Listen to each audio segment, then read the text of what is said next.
नमस्कार, स्वागत है आप सभी का डीडी न्यूज में। आपके साथ मैं हूं गौरव श्रीवास्तव और आप देख रहे हैं हमारा खास कार्यक्रम खबर दुनिया की। खबर दुनिया की में आज की कड़ी में बात होगी इजराइल हमास संघर्ष की, चीन के विदेश मंत्री वांग यी के ऑस्ट्रेलिया दौरे की, म्यांमार की नेता आंग सान सू की के घर की नीलामी की, रूस यूक्रेन के ताजा हालातों की और अंतर्राष्ट्रीय खुशहाली दिवस की ताजा रिपोर्ट की। साथ ही इसके अलावा होगा और बहुत कुछ, लेकिन सबसे पहले नजर हेडलाइंस पर। इजरायली सेना ने गाजा के अल शिफा अस्पताल परिसर में की गई कार्रवाई के दौरान 90 बंदूकधारियों को मार गिराने और बड़ी मात्रा में हथियार बरामद करने का किया दावा। प्रधानमंत्री नेतन्याहू ने कहा, राफा अभियान में अभी लगेगा कुछ समय।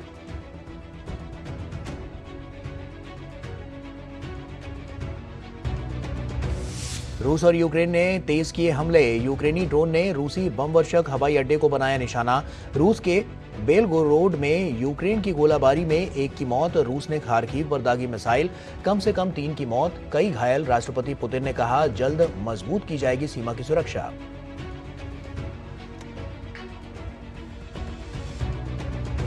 प्रधानमंत्री नरेंद्र मोदी ने रूस के राष्ट्रपति पुतिन को दोबारा चुने जाने पर दी बधाई। भारत और रूस विशेषाधिकार प्राप्त रणनीतिक साझेदारी को और मजबूत करने पर सहमत। प्रधानमंत्री मोदी ने यूक्रेन के राष्ट्रपति जेलेंस्की से भी की बात। रूस यूक्रेन संघर्ष के समाधान के लिए बातचीत और कूटनीति का किया आह्वान।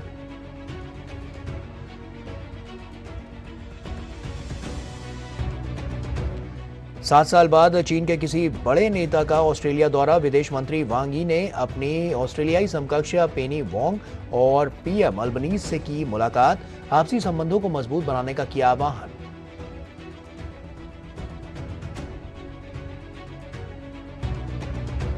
फिनलैंड 7वीं बार बना दुनिया का सबसे खुश मिजाज देश। टॉप 20 में जगह नहीं बना पाए अमेरिका और जर्मनी। अंतिम पायदान पर अफगानिस्तान।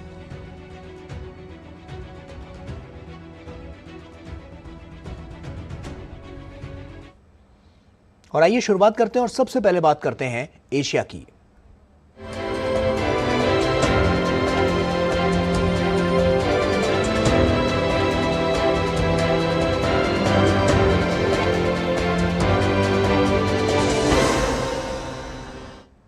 इजरायली डिफेंस फोर्स यानी कि आईडीएफ ने गाजा के मुख्य अस्पताल अल शिफा में हमास आतंकियों के मौजूद होने की पुख्ता खुफिया सूचना पर बड़ी कार्रवाई की है। इजरायली सेना ने 90 बंदूकधारियों को मार गिराने और 160 को गिरफ्तार करने का दावा किया है। साथ ही कई अन्य आतंकियों को गिरफ्तार किया गया है। सेना ने अस्पताल से बड़ी मात्रा में हथियार भी बरामद करने का दावा किया। गाजा में इजराइल का सैन्य अभियान जारी है। आईडीएफ ने गाजा में हमास के खिलाफ बड़ी कार्रवाई की है। सेना की गाजा के अल शिफा अस्पताल परिसर में बुधवार को भी कार्रवाई जारी रही। सेना ने 90 बंदूकधारियों को मार गिराने और 160 को गिरफ्तार करने का दावा किया। अल शिफा संघर्ष से पहले गाजा में सबसे बड़ा अस्पताल था। यह अस्पताल उत्तरी गाजा में उन बचे कुचे अस्पतालों में से है जो आंशिक रूप से काम कर रहे हैं। सेना ने अस्पताल में बड़ी मात्रा में हथियार भी बरामद करने का दावा किया। आईडीएफ की ओर से नागरिकों, मरीजों, चिकित्सा टीमों को बिना नुकसान पहुंचाए अभियान को अंजाम देने का दावा किया गया। आईडीएफ ने मध्य गाजा और खान यूनिस में भी हमास के ठिकानों को निशाना बनाया। इस बीच पोप फ्रांसिस ने यूक्रेन और गाजा संघर्ष की निंदा करते हुए एक बार फिर संघर्ष विराम की अपील की। हमें ये कभी नहीं भूलना चाहिए कि युद्ध हमेशा हार होती है। हम युद्ध जारी नहीं रख सकते। हमें युद्ध को समाप्त करने के लिए मध्यस्थता करने, बातचीत करने के लिए सभी प्रयास करने चाहिए। वहीं संयुक्त राष्ट्र महासचिव एंटोनियो गुटरेस ने इजराइल से ये सुनिश्चित करने का आग्रह किया कि मानवीय सहायता गाजा तक पहुंच सके। सार्वजनिक व्यवस्था के ध्वस्त होने और सहायता सामग्री वितरण करने वालों को इजरायली सेना द्वारा निशाना बनाए जाने के कारण आपूर्ति के सुरक्षित वितरण की गारंटी देना कठिन हो गया है। इससे पहले संयुक्त राष्ट्र मानवाधिकार कार्यालय ने कहा था कि गाजा की आबादी को भोजन और अन्य सहायता की आपूर्ति इजराइल के प्रतिबंध संभावित रूप से युद्ध अपराध की श्रेणी में आ सकते हैं। मैं इजरायली अधिकारियों से पूरे गाजा में मानवीय वस्तुओं की पूर्ण और आबादित पहुंच सुनिश्चित करने और अंतर्राष्ट्रीय समुदाय से हमारे मानवीय प्रयासों का पूरा समर्थन करने का आह्वान करता हूं। इस बीच बुधवार को गाजा में हवा से और अधिक राहत सामग्री गिराई गई। सहायता एजेंसियों ने गाजा में भोजन, दवाओं और साफ पानी की व्यापक किल्लत के लिए आगाह किया। संयुक्त राष्ट्र की एक रिपोर्ट में अकाल का अनुमान लगाया गया है और पूरे गाजा पट्टी में लगभग आधी आबादी को विनाशकारी भूख का सामना करना पड़ रहा है। ओसीएचए ने सोमवार को कहा था कि संयुक्त राष्ट्र हवाई और समुद्र के बजाय सड़क मार्ग से आने वाली सहायता को प्राथमिकता देना चाहता है, लेकिन ट्रकों को सीमित कर दिया गया है, जबकि गाजा की सड़कें युद्ध की भेंट चढ़ गई हैं। उधर जर्मनी के चांसलर ओलाफ शोल्ज ने कहा है कि संघर्ष विराम से ही फिलिस्तीनियों तक अधिक मानवीय सहायता पहुंचाई गई है। गाजा को अब और अधिक मानवीय सहायता पहुंचाना संभव बनाया जाना चाहिए और इसे अब आसपास के अरब देशों के साथ चर्चा करके हासिल करने की जरूरत है और यह उन देशों के साथ होना चाहिए जो हमास पर दबाव बना सकते हैं। अमेरिकी विदेश मंत्री एंटनी ब्लिंकन एक बार फिर मध्य पूर्व के दौरे पर है। वे पहले सऊदी अरब पहुंचे और फिर वो मिस्र का दौरा करेंगे। ब्लिंकन शुक्रवार को इजराइल पहुंचेंगे। उनका ये दौरा राफा में सैन्य हमले की इजरायली योजना पर बढ़ते तनाव के बीच हो रहा है। इस बीच इजराइल के प्रधानमंत्री बेंजामिन नेतन्याहू ने कहा कि उनकी सेना राफा में आक्रमण की तैयारी कर रहे हैं। हालांकि इसमें अभी कुछ समय लगेगा। पिछले साल 7 अक्टूबर को इजराइल में हमास के आतंकी हमले के तुरंत बाद गाजा में युद्ध शुरू हो गया था। हमास ने करीब 250 लोगों को बंधक बना लिया था। और पाकिस्तान के बलूचिस्तान प्रांत में एक कोयला खदान में हुए विस्फोट में 12 लोगों की मौत हो गई और 8 लोग घायल हो गए। घटना हरनाई जिले के हरदालो इलाके में हुई। विस्फोट इतना शक्तिशाली था कि इसके कारण कोयला खदान धंस गई। वहीं बलूचिस्तान प्रांत के मुख्यमंत्री सरफराज बुगटी ने बताया कि बुधवार को बलूचिस्तान प्रांत के ग्वादर बंदरगाह पर हमला करने वाले सभी 8 बंदूकधारी मारे गए हैं।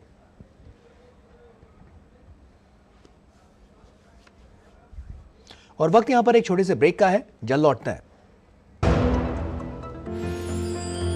साल बरस और सदी नहीं, एक युग गुजर जाएगा। उम्र न पूछो वंडर की, जब फर्क नजर आएगा। वंडर सीमेंट, फर्क नजर आएगा। तुम्हें पता है इन्वेस्टर्स के लिए एक इन्वेस्टर प्रोटेक्शन फंड होता है IPF, लेकिन अगर तुम्हारा ट्रेड एक्सचेंज पर एग्जीक्यूट नहीं हुआ या फिर कोई गारंटीड रिटर्न्स वाली स्कीम है तो ये IPF आपकी मदद नहीं कर सकता है। और अगर आपका ब्रोकर ही डिफॉल्टर बन जाए तो फिर IPF आपको कॉम्पेंसेशन दिला सकता है। कहां से सीखा? NSE की साइट पर। सोचकर समझकर इन्वेस्ट कर। देखो यार, जिंदगी का कोई भरोसा नहीं, पता नहीं कब फोटो पे हार चढ़ जाए और फैमिली का फ्यूचर, बच्चों की पढ़ाई खतरे में पड़ जाए। तो आज ही पॉलिसी बाजार से 1 करोड़ का टर्म लाइफ इंश्योरेंस कराओ, सिर्फ 525 रुपए महीने से शुरू। साल बरस और सदी नहीं, एक युग गुजर जाएगा। उम्र न पूछो वंडर की, जब फर्क नजर आएगा। वंडर सीमेंट, फर्क नजर आएगा। Direct plan mutual fund schemes में खुद इन्वेस्ट करने का एक ऑप्शन है। म्यूचुअल फंड्स खुद ही सी, जैसे मैंने फिट रहने के लिए ट्रेनर रखा। तो दिखता ही है भाई। पर तू तो सेल्फ मेड है भाई। well, देख, मुझे फिटनेस की नॉलेज है तो I made my own training programme. और तेरे ट्रेनर के पैसे भी बच गए। हाँ सेम विद डायरेक्ट प्लान, यहाँ मेरे कमीशन के पैसे बच गए। सही है। म्यूचुअल फंड निवेश बाजार जोखिमों के अधीन है। योजना से जुड़े सभी दस्तावेजों को ध्यान से पढ़ें। साल बरस और सदी नहीं, एक युग गुजर जाएगा। उम्र न पूछो वंडर की, जब फर्क नजर आएगा। वंडर सीमेंट, फर्क नजर आएगा। ब्रेक के बाद एक बार फिर से आप सभी का स्वागत है। ऑस्ट्रेलिया के सबसे बड़े व्यापारिक साझेदार चीन का कोई बड़ा नेता पिछले 7 साल से ऑस्ट्रेलिया नहीं गया था। दोनों देशों के बीच तनाव इस कदर बढ़ गया था कि चीन ने ऑस्ट्रेलिया पर कई कड़े प्रतिबंध लगा दिए थे। इस बीच चीन के विदेश मंत्री वांग यी कैनबरा पहुंचे तो ऑस्ट्रेलिया के व्यापारियों ने राहत की सांस ली और नए आयामों को बढ़ाने के अवसर तलाशे। साथ ही दोनों देशों के नेताओं के बीच हुई बातचीत में मानवाधिकार, शुल्क, क्षेत्रीय सुरक्षा और पांडा के मुद्दे शामिल रहे। 7 साल बाद चीन का कोई बड़ा नेता ऑस्ट्रेलिया के दौरे पर पहुंचा है। चीन के विदेश मंत्री वांग यी बुधवार को कैनबरा पहुंचे और ऑस्ट्रेलिया के अपने समकक्ष पेनी वांग से मुलाकात की। दोनों नेताओं के बीच हुई बातचीत में मानवाधिकार, शुल्क, क्षेत्रीय सुरक्षा और पांडा जैसे मुद्दे शामिल रहे। ऑस्ट्रेलिया और चीन अपने संबंधों में आई कड़वाहट को दूर करने की कोशिश कर रहे हैं। इस साल चीन के प्रधानमंत्री ली कियांग ऑस्ट्रेलिया का दौरा करेंगे। चीन के विदेश मंत्री ने कहा है कि अपने मतभेदों के बावजूद सहयोग के साझा आधार को खोजने की कोशिश जारी रहे। वहीं ऑस्ट्रेलिया के विदेश मंत्री पेनी वांग ने कहा कि ये मानना जरूरी है कि कम समय में ही हम कितने आगे बढ़ गए हैं। हालांकि उन्होंने मतभेदों को नजरअंदाज नहीं किया। दोनों पक्ष न केवल साझा हितों को आगे बढ़ाने के लिए बल्कि महत्वपूर्ण मुद्दों पर विचारों का आदान प्रदान करने के साथ ही किसी भी मतभेद को सूझबूझ से हल करने पर सहमत हुए हैं। हमारी मुलाकात आपसी विश्वास चीन और ऑस्ट्रेलिया की प्रगति पर आधारित है। अब ये रणनीतिक संचार को मजबूत करने का मूल्य है। ये संदेह को दूर करने और विश्वास को बढ़ाने की सकारात्मक प्रगति है। पेनी वांग ने अपने चीनी समकक्ष के सामने डॉक्टर यांग हेंगजुन को सजा दिए जाने का मामला भी उठाया। चीनी मूल के ऑस्ट्रेलियाई नागरिक यांग हेंगजुन एक लेखक हैं। चीन की एक अदालत ने उन्हें जासूसी का दोषी करार देते हुए निलंबित मृत्युदंड की सजा सुनाई है। जब चीनी विदेश मंत्री ऑस्ट्रेलियाई नेताओं से मिल रहे थे तब कैनबरा में संसद के बाहर बड़े पैमाने पर प्रदर्शनकारी मानवाधिकार का मुद्दा उठाकर अपनी चिंता व्यक्त कर रहे थे। मैंने शिनजियांग, तिब्बत और हांगकांग सहित मानवाधिकारों के बारे में ऑस्ट्रेलिया की चिंताओं को उठाया। मैंने अपनी चिंता व्यक्त की। समुद्र में असुरक्षित आचरण के बारे में गंभीर चिंता व्यक्त की। चीनी विदेश मंत्री वांग यी ने ऑस्ट्रेलिया के प्रधानमंत्री एंथनी अल्बनीज से भी मुलाकात की। 2018 में ऑस्ट्रेलिया और चीन के रिश्तों में तनाव की शुरुआत हुई थी, जब ऑस्ट्रेलिया ने सुरक्षा कारणों का हवाला देते हुए चीनी टेलीकम्युनिकेशन कंपनी हॉवे को 5G नेटवर्क की नीलामी से बाहर कर दिया था। उसके बाद 2020 में ऑस्ट्रेलिया ने कोविड-19 महामारी के लिए जिम्मेदार कोरोना वायरस के प्रसार में चीन की भूमिका को अंतर्राष्ट्रीय जांच की मांग की, जो चीन को नागवार गुजरी। जवाब में चीन ने ऑस्ट्रेलिया के उत्पादों के आयात पर कड़े प्रतिबंध लगा दिए। जो बीफ और वाइन जैसे उत्पादों का आयात बिल्कुल बंद कर दिया, जबकि कोयला का आयात रोक दिया। ऑस्ट्रेलियाई व्यापारियों को इससे तगड़ा नुकसान हुआ था। 2022 में लेबर पार्टी के सरकार में लौटने के बाद दोनों देशों के रिश्ते सुधारने के लिए कोशिशें बढ़ी हैं। इन कोशिशों के नतीजे भी सामने आए हैं। ऑस्ट्रेलियाई उत्पादों पर लगे अधिकतर प्रतिबंधों को हटा लिया गया है, हालांकि वाइन पर प्रतिबंध अभी भी जारी हैं। और म्यांमार की लौ महिला माने जाने वाली नेता आंग सान सू ने देश के लोगों के अधिकारों के लिए हमेशा अपनी आवाज बुलंद रखी, लेकिन जेल में बंद आंग सान सू के घर के स्वामित्व को लेकर अपने भाई के साथ लंबे समय से चल रहे विवाद के बाद जनवरी में एक अदालत ने इसकी बिक्री का आदेश दिया था, लेकिन सू के घर की नीलामी में बोली लगाने वाला कोई नहीं पहुंचा। क्या है इसके पीछे की वजह, आइए जानते हैं। जेल में बंद म्यांमार की लोकतंत्र समर्थक नेता आंग सान सू की के विला की नीलामी विफल हो गई है। सूकी के घर की नीलामी में बोली लगाने वाला कोई नहीं पहुंचा। घर की शुरुआती बोली की कीमत $90 मिलियन के करीब तय की गई थी। घर के स्वामित्व को लेकर अपने भाई के साथ लंबे समय से चल रहे विवाद के बाद जनवरी में एक अदालत ने इसकी बिक्री का आदेश दिया था। सूकी के वकील ने उनकी सहमति के बगैर नीलामी आयोजित करने को चुनौती दी है। सूकी की दिसंबर 2022 से अपने वकीलों से नहीं मिल पाई हैं। अदालत के अधिकारी स्थानीय समय अनुसार सुबह 10 बजे घर के बाहर गेट पर खड़े हो गए। 3 बार ऐलान किया कि कोई है जो इस घर को खरीद सकता है। जवाब नहीं मिलने पर नीलामी को बंद कर दिया गया। 54 यूनिवर्सिटी एवेन्यू यांगून में सूकी की झील के किनारे का घर लगभग उतना ही प्रसिद्ध है जितना कि खुद आंग सान सू की। इस घर से उनकी खट्टी मीठी यादें जुड़ी हुई हैं। सूकी न सिर्फ इस घर में बड़ी हुई, बल्कि यहीं से उनकी लोकतंत्र और राजनीतिक लड़ाई परवान चढ़ी। 1988 में उन्होंने लोकतंत्र के लिए यहीं से अपना अभियान शुरू किया था। ये घर उनकी party national league for democracy का पहला दफ्तर भी था। 2010 तक कुल 15 वर्षों की नजरबंदी के दौरान वो यहीं कैद रहीं। 2 मंजिला औपनिवेशिक युग का ये घर सूकी की मां को 1953 में उनके एक भाई की उनके पुराने घर के स्विमिंग पूल में डूबकर हुई मौत के बाद दिया गया था। बर्मा में स्वतंत्रता आंदोलन के मुख्य संस्थापकों में से एक उनके पिता जनरल आंग सान की 1947 में हत्या कर दी गई थी। सूकी 1988 तक अमेरिका और ब्रिटेन जैसे देशों में रहीं, लेकिन बाद में अपनी बीमार मां की देखभाल के लिए घर लौट आईं। नजरबंदी से रिहा होने के बाद सूकी ने कई बार घर की बालकनी से जनता को संबोधित किया। जब उनके पति की 1999 में ब्रिटेन में कैंसर से मौत हो गई तो उस समय भी वो इसी घर में मौजूद रहीं।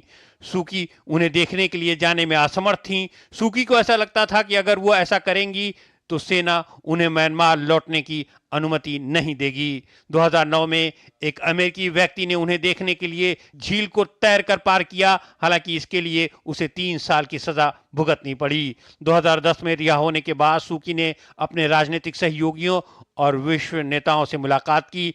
2011 में अमेरिका के तत्कालीन विदेश मंत्री हिलरी क्लिंटन और 2012 में राष्ट्रपति बराक ओबामा से मुलाकात की। 2012 में सांसद चुनी जाने के बाद उन्होंने अधिकतर समय इसी घर में बिताया। उनके एक भाई आंग सान ऊ ने पहली बार 2000 में घर के स्वामित्व को चुनौती दी। सान ऊ अमेरिकी नागरिक हैं। पिछले कुछ वर्षों में उन्होंने इस पर कई कानूनी दावे दायर किए हैं। हालांकि एक विदेशी नागरिक के स्वरूप में उन्हें कानूनी तौर पर इसे रखने या बेचने की अनुमति नहीं है। 2016 में यांगून की एक अदालत ने फैसला सुनाया कि वो आधी जमीन के हकदार हैं, लेकिन घर आंग सान सूकी की ही संपत्ति बना रहेगा। 2018 में सुप्रीम कोर्ट ने संपत्ति बेचने और अप्राप्त आय को उनके बीच बांटने की भाई की अपील पर फैसला नहीं सुनाया। 2021 में तख्ता पलट के बाद हुंटा अदालत ने इसे नीलाम करने का फैसला सुनाया। और वक्त यहां पर एक छोटे से ब्रेक का है, जल्द लौटते हैं। साल बरस और सदी नहीं, एक युग गुजर जाएगा। उम्र न पूछो वंडर की, जब फर्क नजर आएगा। वंडर सीमेंट, फर्क नजर आएगा। लाइफ में फाइनेंशियल आजादी के लिए एनपीएस जरूरी है। रिटायरमेंट में फाइनेंशियल आजादी रहे जारी, एनपीएस से आज ही करे तैयारी। एनपीएस जरूरी है।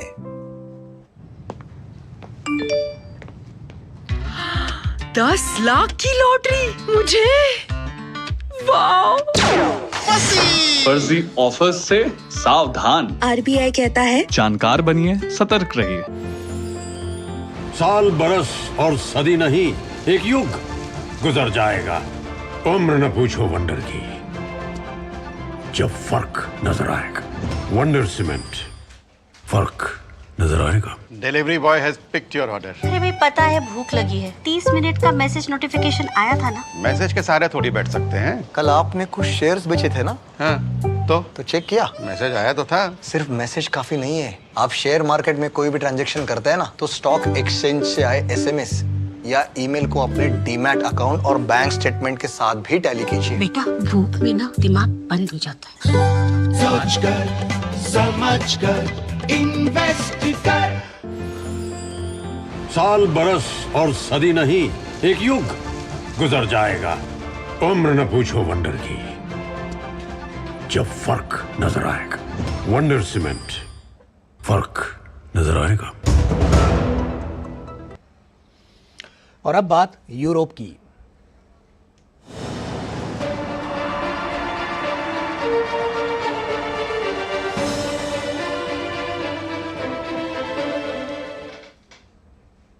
प्रधानमंत्री नरेंद्र मोदी ने राष्ट्रपति पुतिन को दोबारा निर्वाचित होने पर बधाई दी और रूस के मैत्रीपूर्ण लोगों की शांति, प्रगति और समृद्धि के लिए शुभकामनाएं दी। दोनों नेता आने वाले वर्षों में दोनों देशों के बीच विशेष एवं विशेषाधिकार प्राप्त रणनीतिक साझेदारी को और मजबूत करने की दिशा में ठोस प्रयास करने पर सहमत हुए। उन्होंने द्विपक्षीय सहयोग के विभिन्न मुद्दों में प्रगति की भी समीक्षा की और आपसी हित के क्षेत्रीय और वैश्विक मुद्दों पर विचारों का आदान प्रदान किया। रूस यूक्रेन संघर्ष पर चर्चा करते हुए पीएम ने आगे बढ़ने के रास्ते के रूप में बातचीत और कूटनीति के पक्ष में भारत की निरंतर स्थिति को दोहराया। दोनों नेता संपर्क में बने रहने पर सहमत हुए।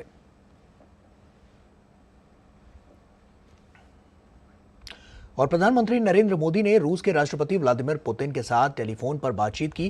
प्रधानमंत्री ने पुतिन से बातचीत को लेकर सोशल मीडिया प्लेटफॉर्म एक्स पर पोस्ट किया। उन्होंने लिखा कि राष्ट्रपति पुतिन से बात की और उन्हें रूसी संघ के राष्ट्रपति के रूप में फिर से चुने जाने पर बधाई दी। हम आने वाले वर्षों में भारत रूस के विशेषाधिकार प्राप्त रणनीतिक साझेदारी को और गहरा और विस्तारित करने के लिए मिलकर काम करने पर सहमत हुए।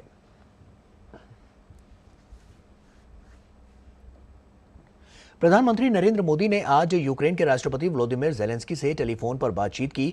दोनों नेताओं ने विभिन्न क्षेत्रों में भारत यूक्रेन साझेदारी को और मजबूत करने के तरीकों पर चर्चा की। रूस यूक्रेन संघर्ष पर चर्चा करते हुए प्रधानमंत्री नरेंद्र मोदी ने भारत के जन केंद्रित दृष्टिकोण को दोहराया और संघर्ष के समाधान के लिए बातचीत और कूटनीति का आह्वान किया। उन्होंने इस बात पर भी प्रकाश डाला कि भारत सभी मुद्दों के शीघ्र और शांतिपूर्ण समाधान के सभी प्रयासों का समर्थन करता है। उन्होंने कहा कि भारत शांतिपूर्ण समाधान का समर्थन करने के लिए अपनी क्षमता के अनुसार हर संभव प्रयास जारी रखेगा। राष्ट्रपति ज़ेलेंस्की ने यूक्रेन के लोगों के लिए भारत की निरंतर मानवीय सहायता की सराहना की। दोनों नेता संपर्क में बने रहने पर सहमत हुए। पीएम मोदी ने व्लादिमीर ज़ेलेंस्की से बातचीत की जानकारी देते हुए सोशल मीडिया प्लेटफॉर्म एक्स पर लिखा, भारत यूक्रेन साझेदारी को मजबूत करने पर राष्ट्रपति व्लादिमीर ज़ेलेंस्की से अच्छी बातचीत हुई। शांति के सभी प्रयासों और चल रहे संघर्ष को शीघ्र समाप्त करने के लिए भारत के निरंतर समर्थन से अवगत कराया। भारत हमारे जन केंद्रित दृष्टिकोण द्वारा निर्देशित मानवीय सहायता प्रदान करना जारी रखेगा। वक्त यहां पर एक छोटे से ब्रेक का है, जल्द लौटते हैं।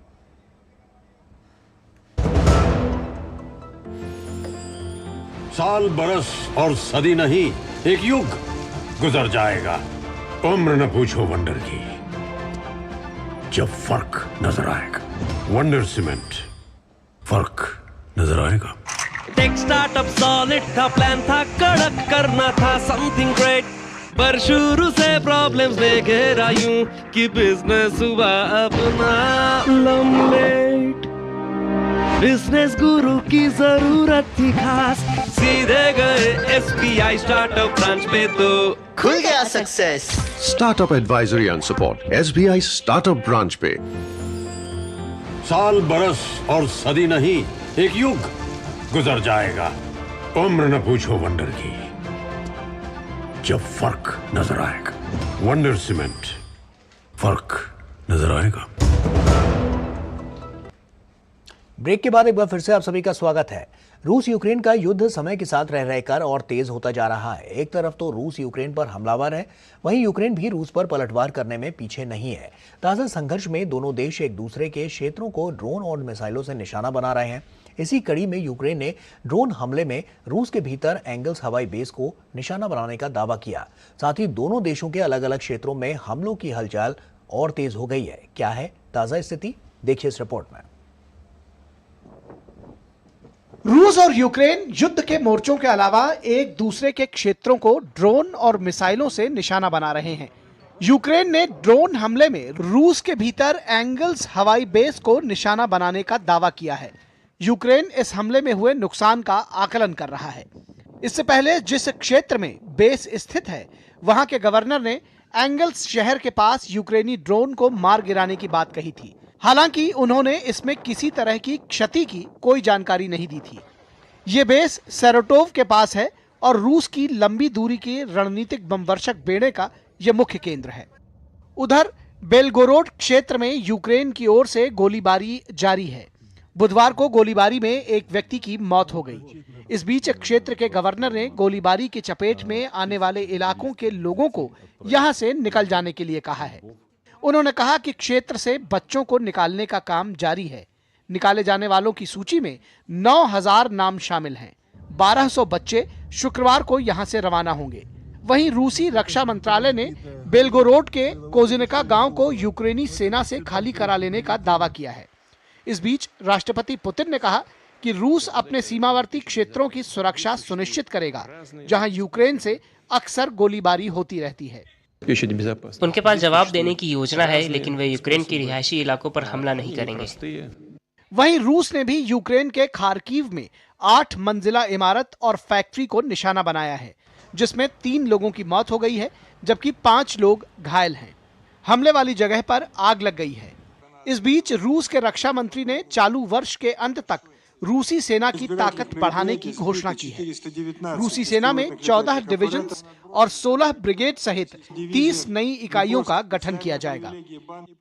वर्ष के अंत तक 2 संयुक्त हथियार सेनाओं और 14 डिवीजनों और 16 ब्रिगेड सहित 30 इकाइयां बनाने की योजना है। हम देश की सुरक्षा के लिए उभरते खतरों के लिए रूसी सेना की युद्ध संरचना और संख्यात्मक ताकत में पर्याप्त सुधार को जारी रखेंगे। रूस ने पेरिस ओलंपिक के उद्घाटन समारोह में रूसी एथलीट्स पर प्रतिबंध लगाने के अंतर्राष्ट्रीय ओलंपिक समिति के निर्णय को अन्यायपूर्ण और अस्वीकार्य बताया है। आईओसी ने मंगलवार को रूसी एथलीट्स को एट टीम के बजाय तटस्थ खिलाड़ी के रूप में हिस्सा लेने का फैसला सुनाया था। आईओसी ने यह फैसला यूक्रेन पर रूस के आक्रमण के मद्देनजर लिया है। इसी तरह की पाबंदी बेलारूस पर भी लगाई गई है। रूस को फरवरी 2022 में यूक्रेन में अपना विशेष सैन्य अभियान शुरू करने के लिए बेलारूस ने अपने क्षेत्र का उपयोग करने की अनुमति दी। आईओसी के फैसले नाजायज, अन्यायपूर्ण और अस्वीकार्य हैं। अंतर्राष्ट्रीय ओलंपिक समिति एक ऐसी जगह बन गई है जहां नव-नाजीवाद और नस्लवाद पनपता है। नस्लवाद पनपता है। बुधवार को उर्सुला वॉन डेर लेयन ने बताया कि यूक्रेन को यूरोपीय संघ से मदद के तौर पर 450 करोड़ यूरो प्राप्त हुआ। वहीं रूस के राष्ट्रपति चुनाव के दौरान रूसी सेना ने यूक्रेन के 419 ड्रोन और 67 रॉकेट मार गिराने का दावा किया है। और इसी के साथ फिलहाल इतना ही। हमारी पूरी टीम को दीजिए इजाजत। नमस्कार।